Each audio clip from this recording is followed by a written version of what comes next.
our bowl coverage, and your party platter, proudly sponsored by our friends at Hy-Vee.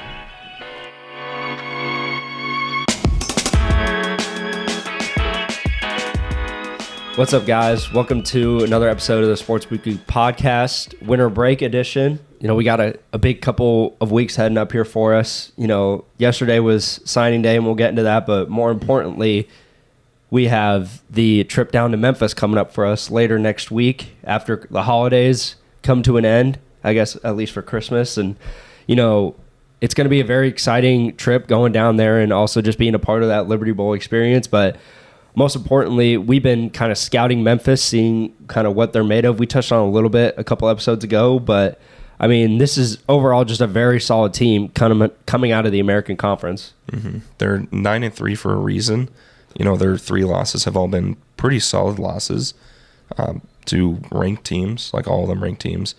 I think beginning the year, they were in the rankings there for a bit because they had kind of shown that they were like a decent team. Mm-hmm. Yeah, and you're always going to have typically a team from the American Conference in that lower 20s range, whether it's, I mean, we saw it in Cincinnati a couple of years ago, but that was just crazy. But usually from now on, you're going to have, you know, a Tulane, an SMU, and a Memphis, because those are all probably the most solid teams coming out of the American Conference typically. And Memphis has definitely showed that, you know, this season.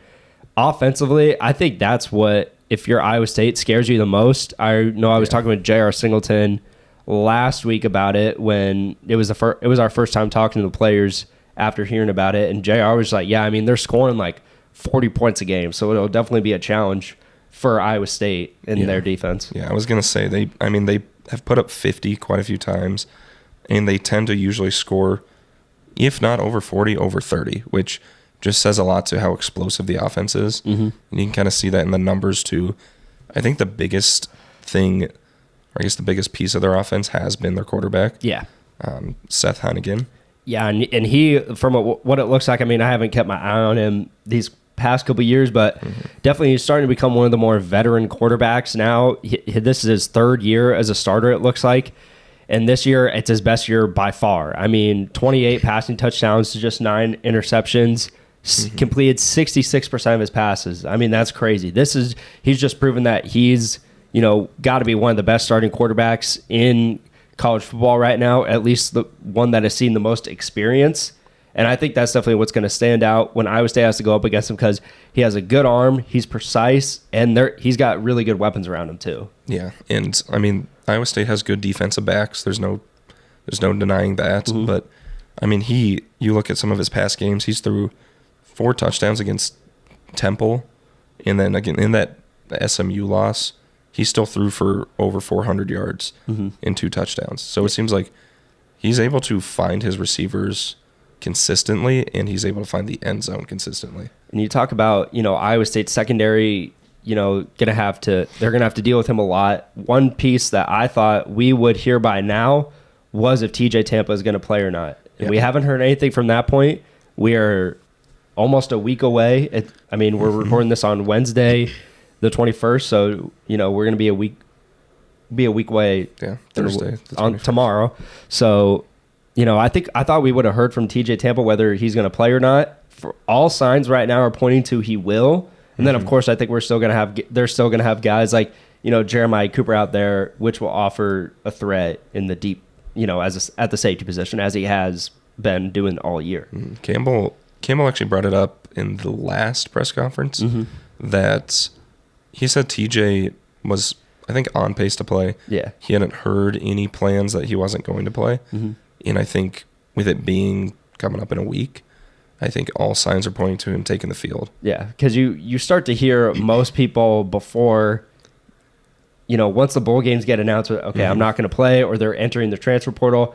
We haven't heard much from TJ, and that's really the only person that we have thought was going to be the person that sits out this bowl game. And, you know, if he goes out there and he does this, and then, of course, he's probably going to be at the Senior Bowl as well, I think he's still just trying to build up his stock because, you know, I'm sure a lot of the scouts are going to have his numbers get in the way of his draft position. A lot of people are saying he's a second round guy, which I think he still will be, but I think he's still trying to get some more tape out there, which credit to him for wanting to do that after an already impressive season. Yeah. I think a lot of players that are in that kind of NFL talk or who are going to be a high draft pick, I think Campbell even noted it is a good idea to sit out that last game, get some rest, don't want to risk any injuries right before because that could plummet your draft stock. Yeah. But I think with Tampa is, he's kind of teetering on that. Like, he is one of the top picks for defensive backs, but he's probably not a first rounder. Right. So, there is benefits to him getting more tape out at the end of the season and getting more eyes because there are going to be a lot of scouts watching these bowl games. And going off of what you said about Coach Campbell, I mean, from what I got is that he really encourages his players who he knows going to be one of those higher draft picks to sit out, which I think is great. As a coach, you don't want to be selfish. I think he noted that with Brees, it was a no-brainer back in that Cheez-It Bowl.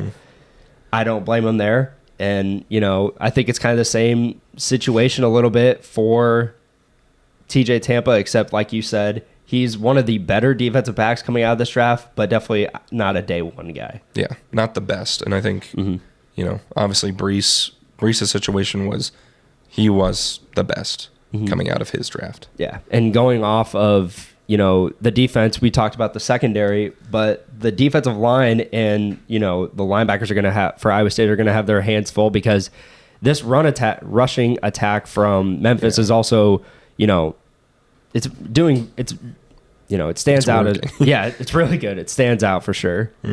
I mean, the biggest thing to me was, Blake Watson obviously is their bell cow guy, 1,000 yards, 14 touchdowns, like 6 yards per carry. That's kind of insane.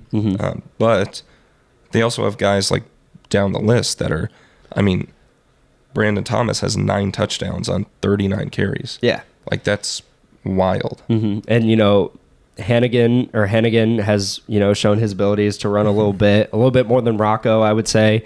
247 yards in the year and 4 rushing touchdowns. So I think they just offer a big threat there. And you talk about Watson, the touchdown numbers, 14, that's just crazy. And averaging almost 6 yards per carry. Yeah. So, when it looks like they're a team where when the pass game isn't working, the run game works just as well. So, like I said, this offense is going to be, a big thing for Iowa State to focus on to stop. And I think they've done a good job on that, throughout the year against some of the lesser opponents in the Big 12.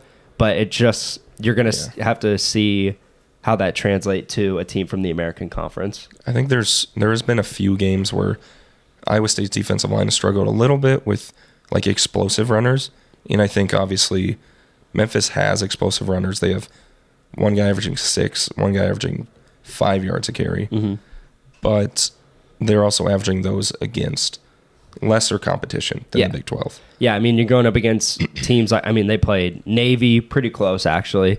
But then outside of that, Boise State's fine, but their latter half of the schedule kind of stands out. You're playing, 3 games in a row of North Texas, South Florida, and Charlotte.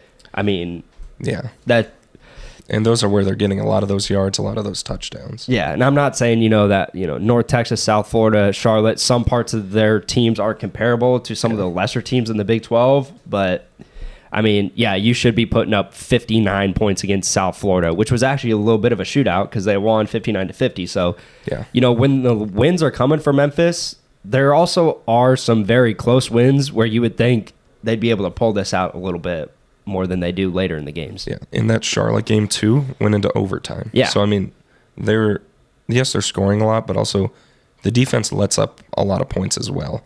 So that is something that should be taken into note going forward, especially with how Iowa State's offense is clicking. Yeah. Now I want to look real quick to see kind of what they're giving. They're giving up an average of 29 points per game, which Iowa State.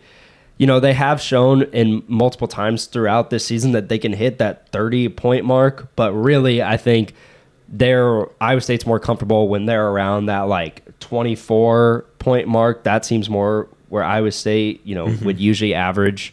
But I think the defense is going to give Iowa State a lot here, and the Iowa State defense just needs to focus on stopping Memphis early and not getting this into a shootout, because although Iowa State was able to do it in Kansas State last time they were out, going into a shootout with this young team, I still don't think that's a very good idea, especially in a, away atmosphere, even though Iowa State will be the home team. Yeah. The other thing, Memphis seems like just like a big play team. Mm-hmm. I mean, they have 3 receivers averaging over 15 yards a catch. Mm-hmm. 2 of them over 16. I mean, this team, they throw the ball long, they run the ball a lot, and they can kind of just attack you, and that seems to be kind of an area where Iowa State struggles. Yeah. They've let up big plays quite a bit in recent weeks. Yeah, I mean, you're just going to... I would say every game, Iowa State has been known to give up some big plays.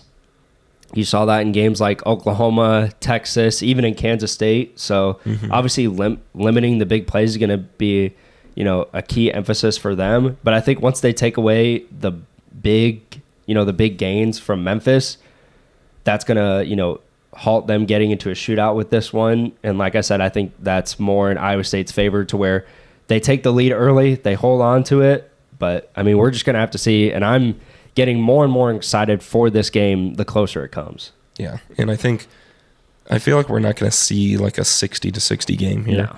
I think Iowa State is maybe more of a team similar to like Tulane and Missouri in terms of like Memphis might struggle a bit against them, because really they only played three solid teams. Yeah. They played SMU, Tulane, and Missouri. Yeah. In all 3, they lost them, yes, pretty closely, but also they let up more points than they scored. Mm-hmm. And I think that just kind of shows how the defense is letting up points and the offense can't score against really good defenses. And I think, I personally don't really think they are going to be prepared for this Iowa State defense. I know the Big 12 is not really known for having, the best defense overall, but consistently, the guys at the top have, had some of the best numbers in the country. Mm-hmm. And I think Iowa State, they have some veterans on defense like we talked about. And, I think they'll take the skies away pretty early. And they'll have to...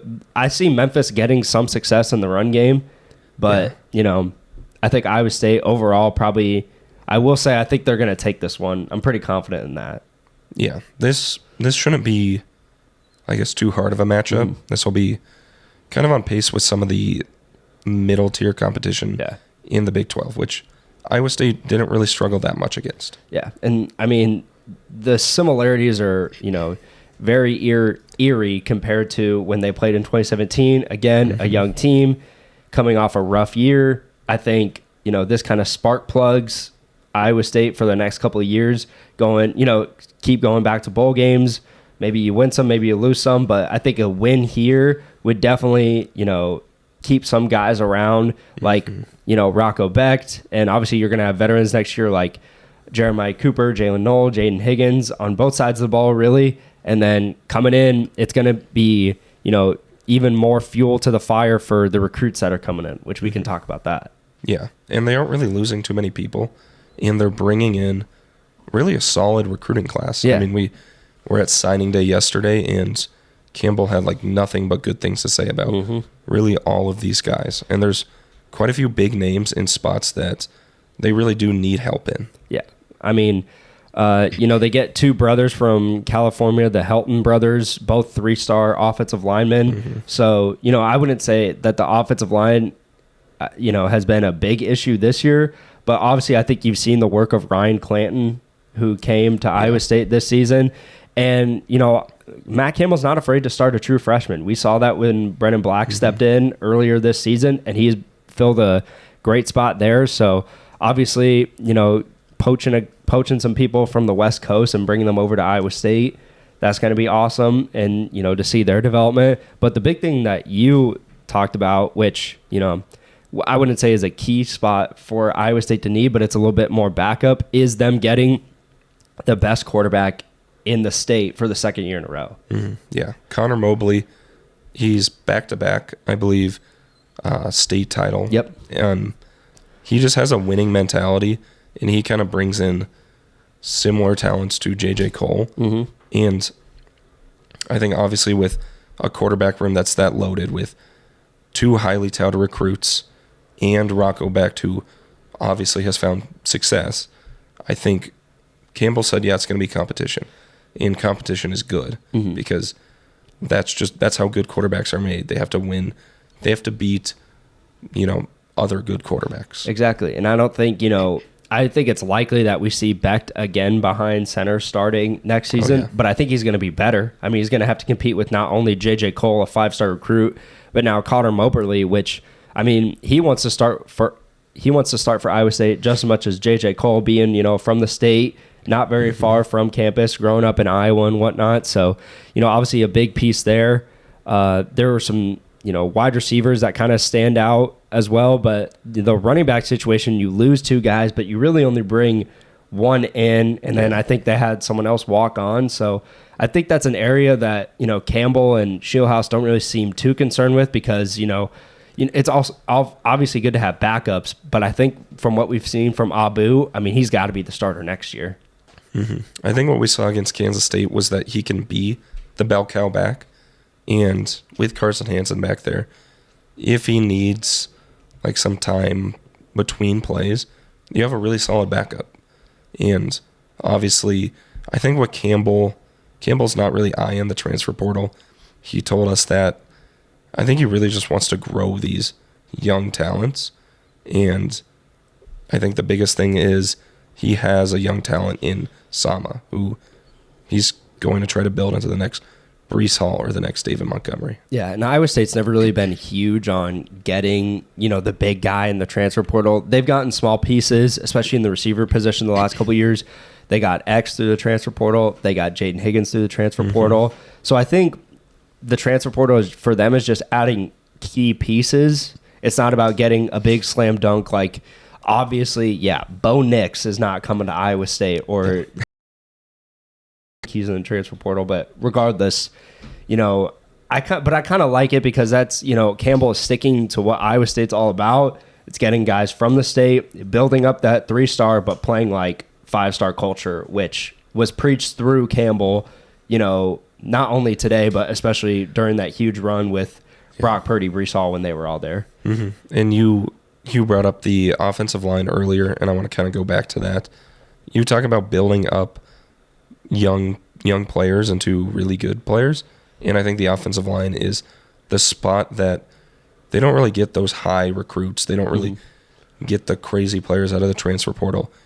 They just build the recruits that they have. There's a lot of 3-stars on that line, and I mean that's going to be the case coming in. But they got a lot of people on the offensive line, and I think with just how old the line is currently, I think it's a good thing to get all the young players in, start developing them. Yeah, because, I mean, one guy that sticks out really to me is Jared Hufford, who saw consecutive, seasons where he's getting more and more time on the field. He was a senior who, just kind of bought into it, and I think that's kind of very similar to TJ Otzberger, but it's all about buying in to the culture for the sport and the team that you're playing for. And I think, just like you said, especially for the offensive line, they're not going to focus on getting the big 4 or 5-star recruits, but if they can build it with 3-star guys and just have a solid offensive line, and I think, obviously, like I said, the progress that Ryan Clanton has brought with the guys that he had this year, I mean, it just sticks out as, I mean, that's definitely a group that made probably the biggest jump compared to last season. Oh, yeah. And then I think the other thing is you look at the skill positions, because those are really the big ones that came in. I think, me personally, I'm most excited about Overby. Yeah. Dominic Overby.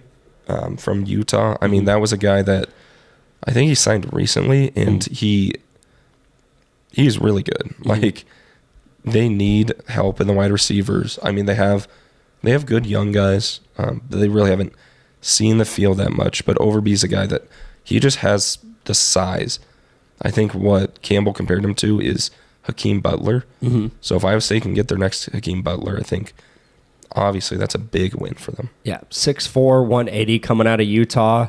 Looks like he had 11 touchdowns and almost 1,200 yards his senior season. So that's huge for them to sign him. And I think, maybe it's not a guy that we'll see immediate production out of, because I know that Last season, they got Ben Nagoye, which a lot of people have been hyping up. But that's actually a guy that I'm excited to see coming into this bowl game.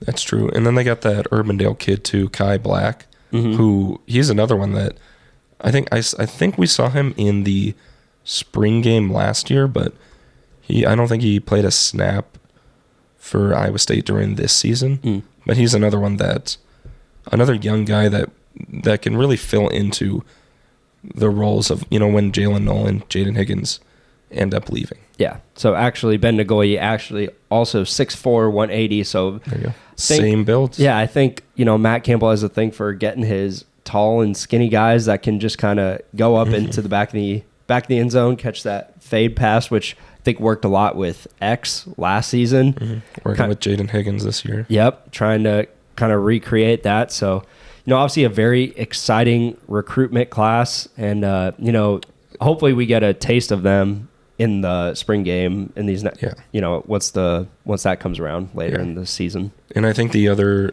guy that signed recently that I was a little excited about was Cooper Alexander, tight end. We saw Ben Bramer come in last year and have immediate success. So I think with how good the tight end room is, how soon you can make an impact in that room, I think Cooper is going to be a guy that could honestly see the field relatively soon. Yeah, I want to look at his offers here real quick. It looks like he chose Iowa State over Stanford, Colorado, so he said no, thank you to no Coach to Prime. No to Oklahoma, now SEC school, but and no to Washington State. So some solid programs, and that definitely bolsters up the tight end room, which I would say last season wasn't great. You kind of... It was pretty much just Bramer, Easton Dean. Last season, 2022. Yeah. So you with Hanukkah. Yeah, with Hanukkah, who was... he was solid, but it's not like when they had Kohler and Chase Allen, some other really solid guys. So they just really trying to build that back up again. And you saw that with Bramer. Easton Dean was also solid this year, but obviously you're losing him. And I think, two very young tight ends, you're going to be able to do some very unique things offensively, some different sets, so different formations. So, again, just another very exciting guy. And he's another big dude, too. 6'4", 220. Yeah. He's no Ben Bramer height, but he's going to be a pretty big receiving tight end. Yeah. And I'll kind of talk about some of the fun signees. I think one of them, a little bit deja vu, they signed Jace Gilbert. Oh. Yeah, not a kicker. I did see that, and I kind of wondered about that a little bit. Yeah. I was like, oh. Not the kicker, defensive lineman. Oh, gotcha. From Wisconsin, Jace Gilbert. All right. He's supposed to be pretty good. But yeah, it was kind of funny to see. I think they said, a familiar sight here for you guys. Also kind of a familiar sight, but Logan Bacon, Caleb Bacon's brother, is walking on again. I'm sure he kind of saw the love that Caleb was getting. It's like, can't get on scholarship here, but there's only so many ones that he can give out. And, I think he saw what his brother did. He has the confidence that he can do the same thing. They have him just listed as athlete, so it looks like he probably did, multiple positions. Lake Mills is one of those schools where smaller school, you are going to see a guy play multiple positions. One guy that I want to talk about, which has been hyped up a little bit, is their one running back that they signed, just for sure running back. Dylan Lee, who, again, I would say he's a little bit of a taller running back, listed at 6'1", 200, 3-star out of Arizona. This is a guy that's just been getting hyped up for Iowa State over the last couple months, and I think that's really exciting for them. Again, bolstering that running back room after losing two guys. Like I said, Shieldhouse and Cable don't seem too, emphasize on getting that room, back to 5 deep or whatever. But, we also forget that they have Carson Hansen, who has been solid in his, in his role as kind of that get 1-2 yards, but also has broken out some big ones as well. Dylan Lee coming in, probably going to be that RB3 guy coming in next year. Yeah. And Iowa State isn't a team that necessarily needs 5 running backs. Yeah. Last year was kind of the weird, the outlier year. In the past, they've really put their money on one guy, and I think going forward that's going to be Sama. So it is good to have some depth in that room, especially if they deal with injuries. But I think Sama can carry the workload if he needs to. Yeah, for sure. Now, let's take a break to recognize our sponsor. This week are presented by Hy-Vee, our new presenting sponsor. Just want to say thanks to Hy-Vee out there for sponsoring our podcast and all other content that we're doing. I was actually just at Hy-Vee this morning, and I bought the crew donuts, and I got myself some coffee. So always love shopping at Hy-Vee. There's 2 locations and names that are always solid to go to. Very reliable. I grew up on Hy-Vee groceries, so just glad to be sponsored by Hy-Vee this week. Yep, I also went to Hy-Vee. If you noticed from my voice today, a little under the weather, but got some hauls. So the 70-pack. So he thinks he might be sick for a while. Hopefully not. I need my co-host. I buy in bulk. I need my co-host feeling well for this upcoming weeks. Oh yeah, don't want this hoarse voice to last forever. Thanks for listening to that sponsored segment. Now back to Logan and Christian talking about Iowa State football. Speaking of large running backs, we can move into transfers now. Cartavius Norton, we already knew that he was transferring, and he did announce that a while ago. But he did find a new team, Charlotte. Who played Memphis. I know. And took him into overtime, which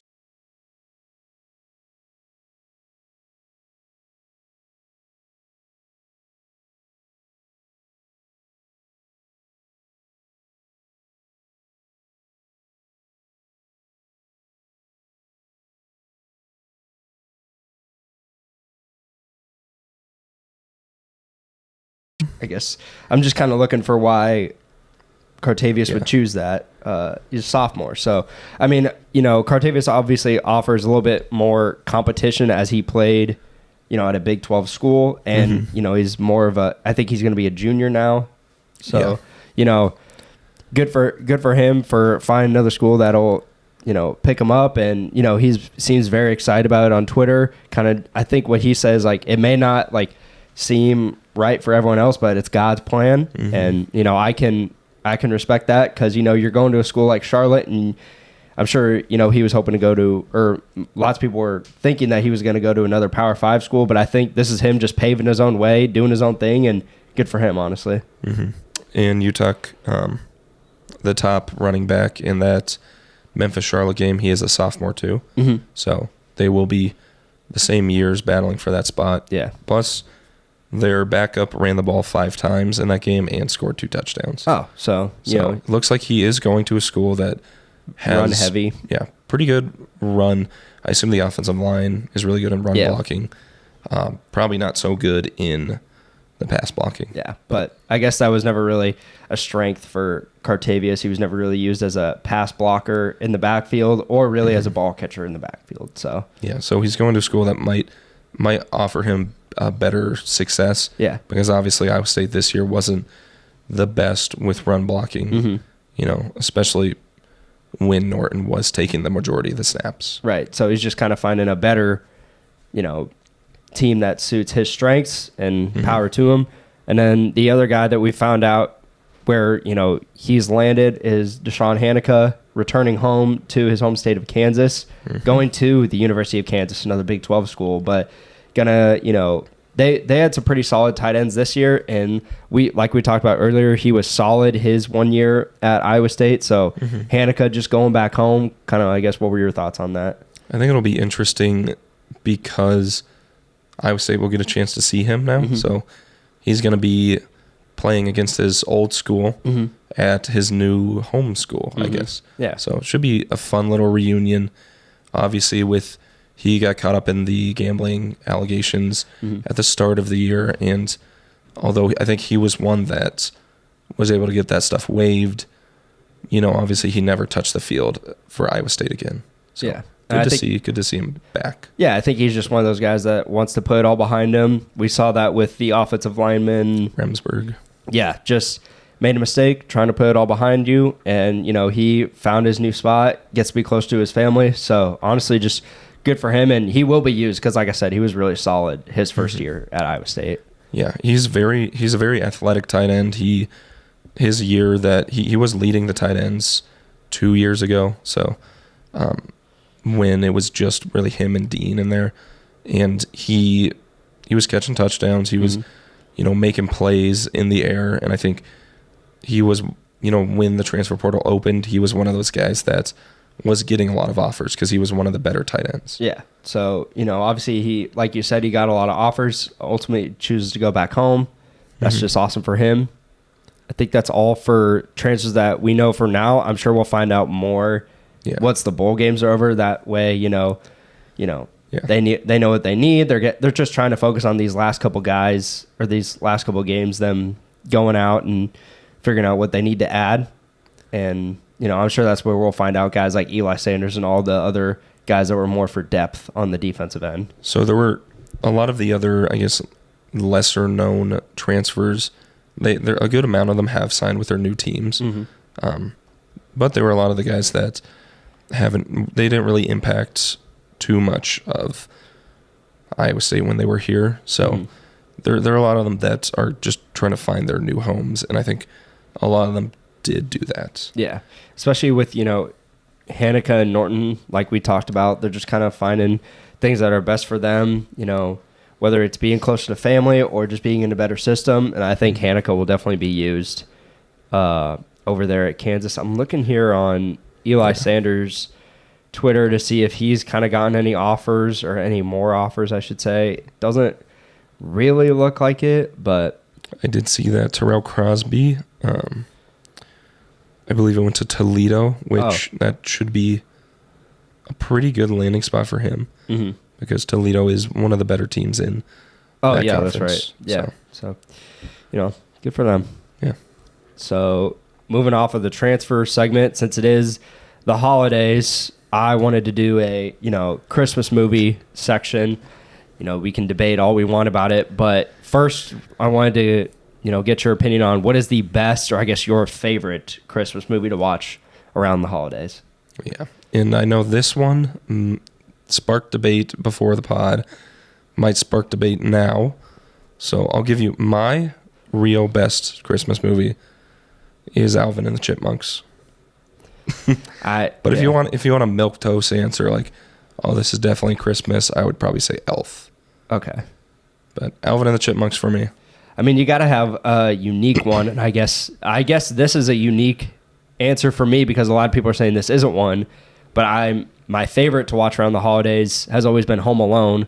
I've watched that since I was a little kid, and I try to watch it every year. Other ones up there for best for me, you've got, Christmas Vacation. You've also got, I love watching The Grinch. I have an aunt out there. We love watching the old, 30-minute cartoon Grinch, which I would say is almost better than the Jim Carrey one. It definitely gets the story right, but the Jim Carrey one, it gets a lot of hate for, being, not that, kind of goofy, but I mean, it's a Dr. Seuss book. I mean, let's be real here. And I still think it's really good. Again, another one I grew up with the clamshell case VHS of The Grinch. Used to watch that. For anyone that doesn't know what a VCR is, I'm just kidding. I won't date myself like that. But yeah, well, I remember VCR. But what would you say your the worst Christmas movie or your least favorite is? Actually, before I go into least favorite, another one that I really, really like is Christmas Story. Okay, yeah. Because are you a fan of watching it on what is it? TBS? That I like that 24-hour one. We'll throw that on. I swear it's usually either the day of or the day before. Yeah. And we'll just play that the entire day. And that's kind of the movie that I'm like, all right, it's Christmas. Yeah. Cool. You got to watch it. That, and also I love Elf. Any other ones for, best for me up in that category? I mean, I'm a big fan of the Christmas Carol, just the story in general. So any rendition of that, you got like the Disney one or Scrooge. Scrooge is really good. I also like... what's it called? Looney Tunes did one. It was a while ago. Oh, with it was Donald Duck or something. Yeah, it was called. I can't remember. It was like something about humbug, but yeah. Well, also you really think good of one. it, I will make my case for why Alvin and the Chipmunks is a Christmas movie. It happens around Christmas time. They open presents. They sing a Christmas song. I mean, what more do you want? Bah Humduck, A Looney Tunes Christmas. Really good. If you haven't watched it, find a way to watch it. And with, we can end it here. I have a debate going on in my Instagram story right now, whether it is or not. Currently, no is winning. So thank you to everyone out there who's voted no. For my opinion, I'll just say by like 1 or 2 votes. That is a very small section of the movie where it is Christmas. Yes, they sing their famous Christmas song, but that is about half of the movie. Everywhere else, it goes over the span of has to be months, weeks after Christmas. So you're only... And they're still playing with the toys from Christmas. You're talking about Christmas for the first maybe 45 minutes, and then afterwards, it's not. Yeah, but that's like the same as Home Alone. No. Just because it's at Christmas time doesn't make it a Christmas movie. It's at Christmas time the whole movie. The whole thing is that they were going away for Christmas, and he couldn't make the flight, and then they're trying to get back so they can spend... But then it's like an hour and a half of him just like... fighting off the bad guys from breaking into his house. I think you really need to rewatch the movie. Okay. We're not going to... If we talk any more about it, we might be throwing fists here, and you might only have one, co-host after that. Be me. But just saying. Okay. Worst / least favorite. Now, here's maybe ones that we can agree on, and don't say Home Alone. No. Okay. I actually might need time to think of this one. Do you have one off the top of your head? I'll throw some ones out, ones that I don't really like, but apparently some people do, is like Christmas with the Cranks. Do you remember we were watching that at my house last week? Yeah. That was just bad. It's just really bad. Yeah. Least favorites now, I would have to go with Polar Express. I'm not a big fan of it. Really? I think it's kind of just whatever. It's I don't know. The animation's kind of weird. It's just not really for me. I kind of like Polar Express. It's not one of my top ones, but I think it's pretty good. Maybe like, I don't know, if you go back to maybe Rudolph the Red-Nosed Reindeer, that kind of stuff. That one was in the back of my mind. It's a little long. The story's not great when you rewatch it, and I'm not a huge fan of the stop motion, but if we want to go, I know it has a special place in some people's hearts. So. Yeah. Sorry. Another topic we would have here, is overrated Christmas movies.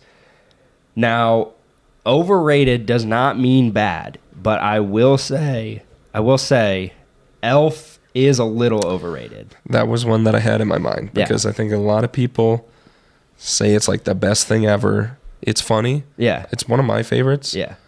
But it's not insanely good. If anything, I'm more of if you have Elf or, Christmas Vacation, I'm choosing Christmas Vacation. And I don't know. There's that for overrated, and then there was one more. I think kind of the Peanuts one. The Peanuts. I was actually just thinking that like Charlie Brown Christmas or something. Yeah. That, and what kind of sucks is with Charlie Brown, they really hit for Halloween. Thanksgiving also really hits, but Christmas, not as good. Yeah. It's a little overrated in my book. Yeah. I think they just set the bar so high with the Big Pumpkin. Uh-huh. And then they almost hit that bar again with Thanksgiving. You can't really have three hits in a row. And then also overrated, if we're counting this as one, Die Hard, I would say is not a Christmas movie.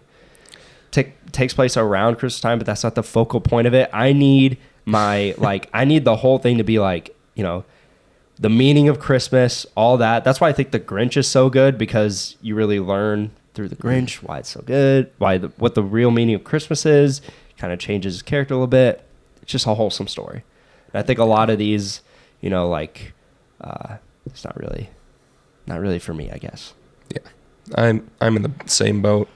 Die Hard happens at Christmas, but yeah, not really a Christmas movie.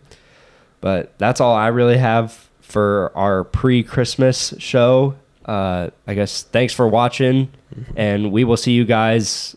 Probably not. I guess we'll see you guys for the bowl game when we do an episode for that, or after the bowl game. But everyone out there, all the listeners, have a Merry Christmas, Happy Hanukkah, whatever you celebrate. Happy holidays to all the listeners out there. And thanks for watching this week's episode.